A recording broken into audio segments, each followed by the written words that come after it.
So you pick up a book, you get 3 pages in, and then your hand starts to move to your phone. Not because anything happened, but because nothing happened. And at some point, your brain has started treating that nothing happening like it's an emergency. You're not lazy, you're not weak, you're not dumb, you're not broken. You have just been training your brain for a very specific type of attention, which is very fragmented, like reactionary, always waiting for the next stimulus. Thousands of times a day for years. Your phone did not break your attention span. Your phone simply reshaped it. And the beautiful thing about this is that that shape can be changed. It is malleable. Hi, welcome to Hot Literati. Hot Literati is a collective of hot, cool, well-read people. My name's Halo. I'm the founder of Hot Literati, and I'm really happy that you're joining me today. Before we get deeper into this episode, I want to shout out a member of our community. Today's shout out goes to Jason. Jason is a wonderful member of Hot Literati in Jamaica, who is also a writer and a super active participant in our book club. And yesterday, he posted the Kurt Vonnegut rules for writing in our writer's room, and they're so good, and they helped me so much as a writer, and I really needed it. So, Jason, thank you for being a member of Hot Literati. Always happy to see you online and in book club. And without further ado, let's get into the episode. I'm so excited for this episode. This is like my bread and butter, and learning about this has really changed my life. So today we're going to go through 4 different big ideas. What's actually happening in your brain when you reach for your phone, why this is actually not a super new problem, what it takes to rebuild the capacity for attention, and 4, how to design a relationship with technology that you actually choose instead of just one that you accumulate. So first we're going to talk about what's actually happening with your attention. B.F. Skinner is a pretty popular psychologist who did this insane study with pigeons. I love pigeons. I also draw them on myself whenever I get bored because they're the one bird I've looked up how to draw. So he discovered that unpredictability is actually really addictive, and this is what we talk about when we talk about slot machine behavior. They had pigeons that were put on a predictable schedule for rewards whenever they pushed a lever, and then they had pigeons that were put on an unpredictable schedule, they never knew when they got the reward, but they were also pushing the lever. And what they found is that the pigeons that were given the unpredictable lever started pushing that thing compulsively. And what we can derive from this is this notion that predictability is really calming. Unpredictability is sort of addictive and exciting. We have an episode and a guided journal on how to date, unpredictability in your situationships. Maybe that's a pattern you find yourself in there, but unpredictability can be addicting. And that's why when you open Instagram or you open YouTube and you never know if you're going to have a notification, that's the thing that keeps you coming back. And we can connect the pigeon experiment to neuroscience. Decades later, there's this neuroscientist named Wolfram Schultz. He did this really interesting research around dopamine in the brain. Dopamine doesn't actually spike when you get a reward. Dopamine spikes with the anticipation of the reward. So again, it's that unpredictability. If you're checking your phone, you're the most excited before you even see the notification, and then once you see it, it's not giving you kind of the fulfillment that you thought maybe you would get from it. And so when you look at your phone and you look at app design, every single lever that is designed to give you feedback, the pull to refresh on a home feed, or opening the notification center, or going to a home page and never knowing what's going to be there, those are all designed to make you essentially that pigeon that never really knows if it's going to get its reward. And it's the anticipation in pursuit of that stimulus that is the thing that essentially keeps you coming back multiple times a day. In other episodes, we've talked a lot about the philosopher Simone Weil, who says that attention is the purest form of generosity. The best thing you can give to a person, to your work, the best thing you can give to anything is pure attention, which is why I've learned how to get really particular about mine.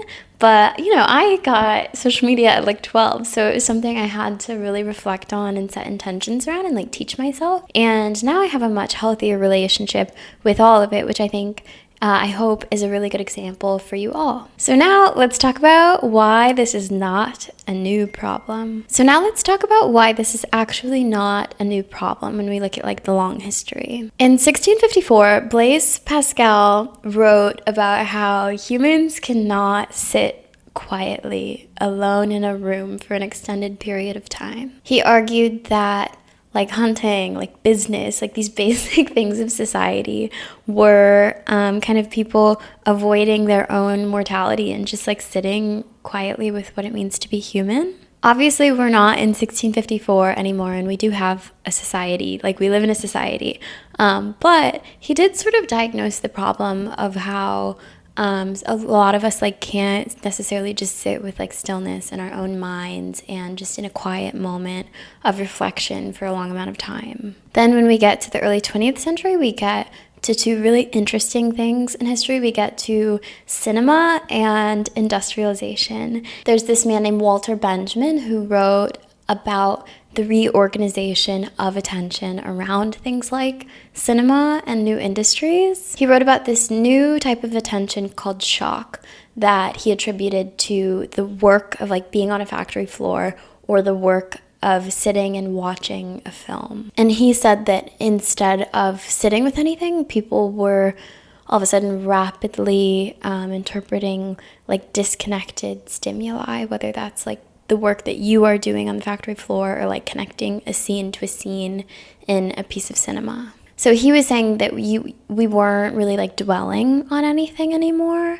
And he was arguing that it was a cost, that the cost that we gave up was like long sustained attention that storytelling and craft used to require before things like cinema and industrialization. And again, he wrote about how it wasn't like people set out to fragment their attention and to not like sit and do like deep work on like one thing for a long time.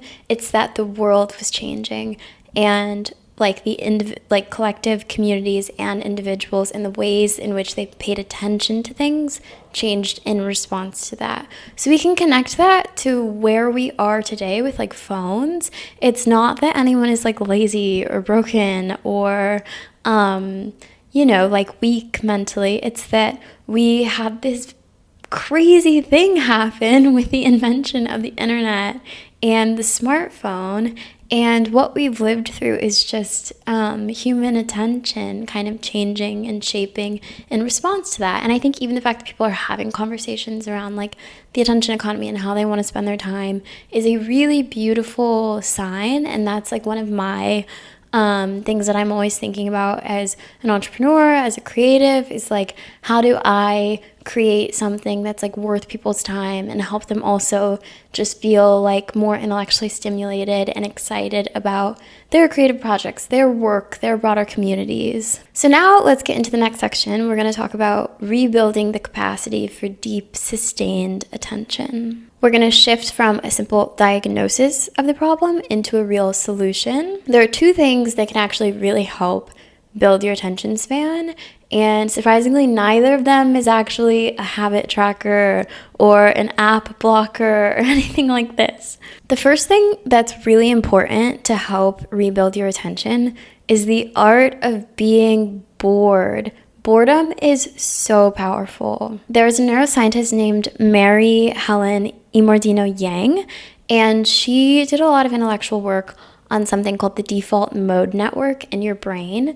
And this part of your brain essentially just shows that when you are bored, you are more creative. And the brain is so interesting, so amazing. You are more creative because when you have unstructured time, you're able to consolidate memory, you're able to generate new insights, and you're able to do like quiet associative work that leads to having these like big ideas that feel like they come out of nowhere. So every time you feel like a boring moment with stimuli from your phone, you're not avoiding like wasted time. You're not like optimizing by listening to a podcast all the time. You could be like putting noise into this time that could just be spent in silence, like letting your brain do all of the work it needs to do to help you like synthesize and have new ideas and new epiphanies and new breakthroughs for the things that you're working on. The second thing that can really help you rebuild the capacity for sustained attention, and this one I am so crazy about, which is why it's so baked into Hot Literati, this one is reading and writing by hand.